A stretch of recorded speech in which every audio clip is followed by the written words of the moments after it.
Nu va, atvykau į plantaciją, šiandien pasirinksiu Ivančiajaus.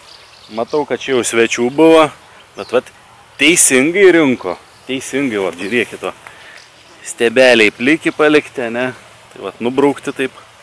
O žiedus paliko dauginius. Tai vat supratingi žmonės čia buvo.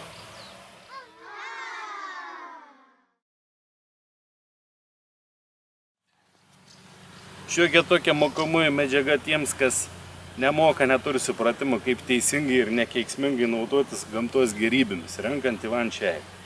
Tai va čia, kaip sakau, matome, jau žmogus susirinko lapelius. Kaip tokį rezultatą pasiekti, kad žiedai išliktų ir tie vapukai paskui turėtų galimybę daugintis. Tai va yra stiebelis su žiedu. Tiesiog va imam čia, kur prasideda lapai, va, su ranka taip suspaudžiam su dviem pirštais ir braukiam tiesiog į apačią iki. Ir pasilieka pas mumis saujui, kas pasilieka? Pasilieka, va, tokie lapeliai. Nu, va dar. O, pavyzdžiui, čia nėra žiedų. Tai galim beveik nuo pat viršaus šviežius lapelius. Va, imam, ras. Pats augalas išliko. Nu, čia kažkokius užuomaskas žiedų buvo. Ir dedam savo į krepšą kokį ar ką. Nu, dar, kad aiškiau būtų. Trečią sykį pakartos. Nu, va, sakykime.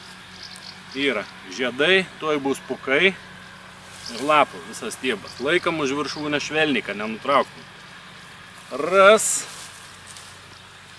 Saujai va lapų. Ir augalas išliko sveikas, ir arbatas. Dabar su tokiu kiekiu žiedų, sakykim, galima pasirinkti ir žiedų raudonai arbatai.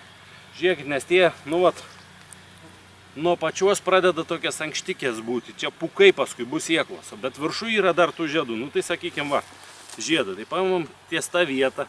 O čia dar lieka tų ankštikių. Va. Tiesiog paprasčiausiai nusilaužiam.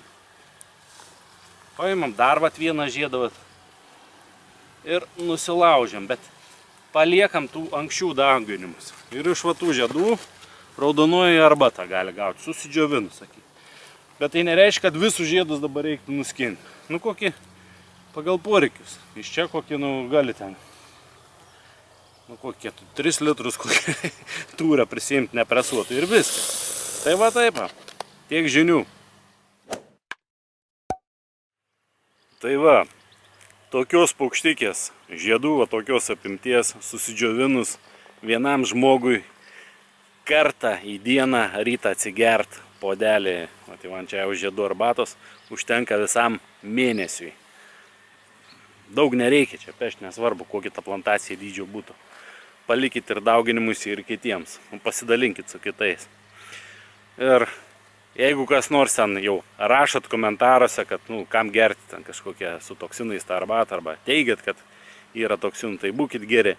Įmeskit ir nuorodą, kur parašyta, kad, vat, nu, konkrečiai Ivančiajai yra kažkokių tai ten toksinų.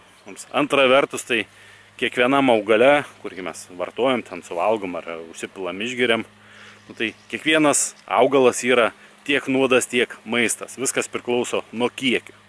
Tai vat, nuo Ivančiajaus dar niekas nėra numiręs, nu, parodykit statistiką kokį, jeigu nuo Ivančiajaus numirė. O jo poveikį, nu, tai aš pats asmeniškai žinau. Galėsiu tiesiogiai papasakoti susitikimo metu. Skanaus, chebra.